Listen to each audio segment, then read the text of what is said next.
ये दिखावा करने वाले लोग हैं, इनका कोई सिद्धांत नहीं है। पिछले 10 वर्षों में 150 से अधिक जो है पेपर लीक हो गए। लाखों युवाओं का भविष्य इन लोगों ने बर्बाद कर दिया और कोई जिम्मेदारी लेने को तय नहीं है। धर्मेंद्र प्रधान का इस्तीफा नहीं हो रहा है। पूरी इस बीजेपी गवर्नमेंट की इसके अंदर मिली भगत है। मोदी सरकार ने पेपर लीक पे क्या कार्रवाई की है, कितने लोगों को सजा हुई है? एक आदमी को सजा नहीं हुई है, एक आदमी को 7.5 करोड़ युवाओं का भविष्य बर्बाद कर दिया। देखिए, आज का जो कार्यक्रम है एनएसयूआई के द्वारा आयोजित किया जा रहा है और छात्रों की गूंज जो कार्यक्रम है, राहुल गांधी जी ने जिस बात को उठाया है उसको लेके है कि पिछले 10 वर्षों में 150 से अधिक जो है पेपर लीक हो गए और लाखों युवाओं का भविष्य इन लोगों ने बर्बाद कर दिया। इन 10 वर्षों में लगभग 7.5 करोड़ युवाओं का भविष्य इन लोगों ने खराब किया है और कोई जिम्मेदारी लेने को तय नहीं है। धर्मेंद्र प्रधान का इस्तीफा नहीं हो रहा है। एनटीए के अंदर उन्होंने नियुक्ति की और लगातार 3 साल से एनटीए के अंदर पेपर लीक होता रहा।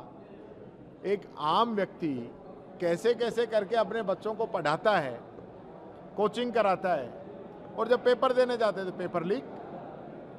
पूरी इस बीजेपी गवर्नमेंट की इसके अंदर मिली भगत है।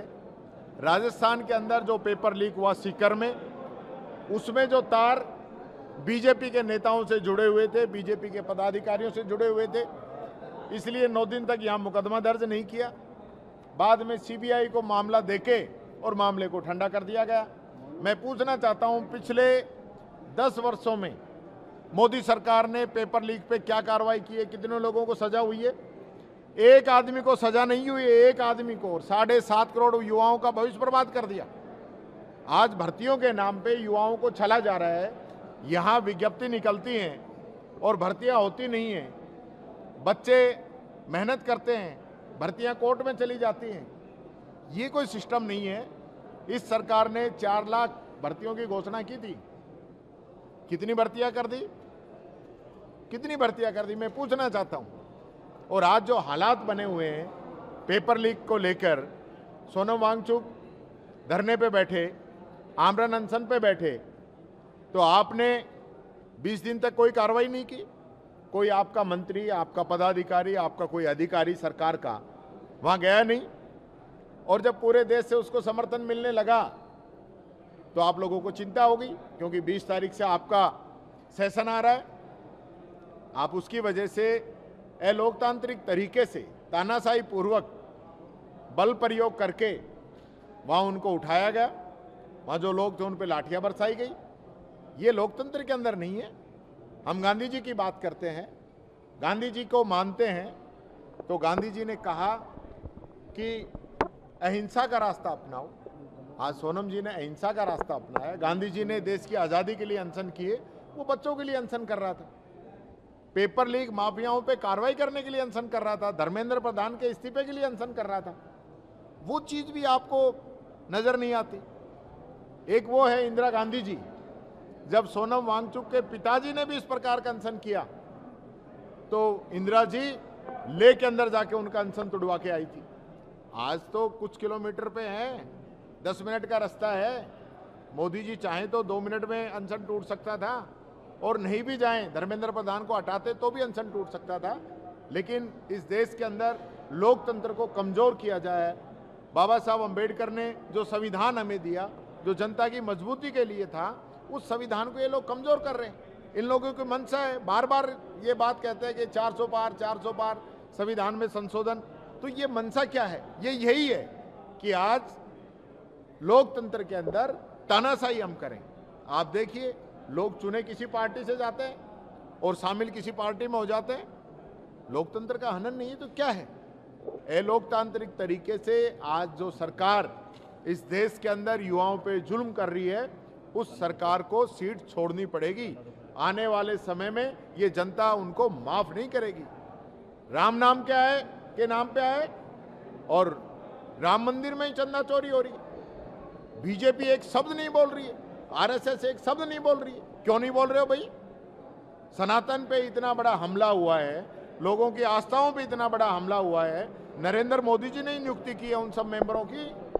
एक सवाल ये है, युवा सवाल कर रहे हैं कि कांग्रेस के बड़े चेहरे जंतर मंतर के जो मंच है उस पर जाकर क्यों नहीं जा रहे? बड़े चेहरे गए ना, कौन नहीं गए? राहुल गांधी से आस लगाई जाए। तो राहुल गांधी जी लगातार वही बात उठा रहे हैं।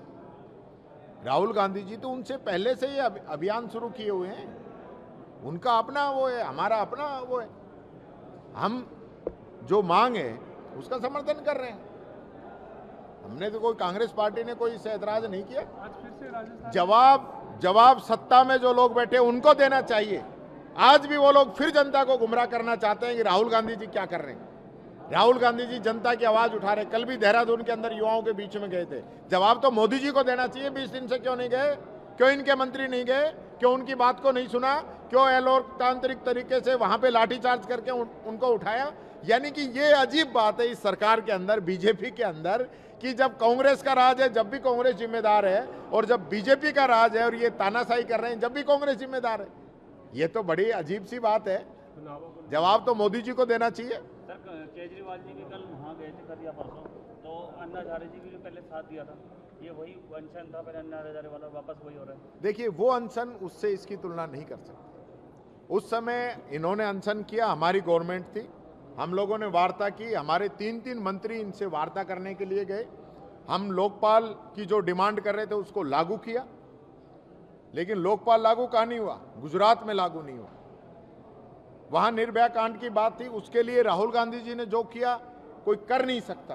कांग्रेस पार्टी ने निर्भया फंड बनाया, दूसरा ये लोग उसको खर्च नहीं कर सकते। हम लोगों ने जो डिमांड थी उस समय वो मानी थी। हमने संवाद किया था, वार्ता की थी, हमारे मंत्री गए थे, हमारे अधिकारी गए थे, और जो डिमांड लोगों की थी उस पर विचार किया था। और उस समय तो झूठा माहौल बनाया गया था। कहाँ गए 2G स्पेक्ट्रम, 3G स्पेक्ट्रम, कहाँ गए कोल घोटाला? आज जिन लोगों ने ऑडिट के अंदर इनको घोटाला बताया था वो माफी मांग रहे हैं कि नहीं, हमसे गलती हो गई थी, ऐसा कोई घोटाला नहीं हुआ। तो ये तो सिर्फ देश को उस समय भ्रम की स्थिति के अंदर लाने के लिए इन लोगों के द्वारा सारा किया गया था। नहीं, अन्ना हजारे जी आज क्यों नहीं आ रहे? आज क्यों नहीं आ रहे?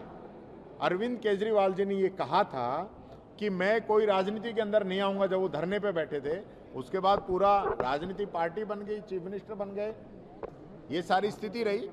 तो ये दिखावा करने वाले लोग हैं, इनका कोई सिद्धांत नहीं है।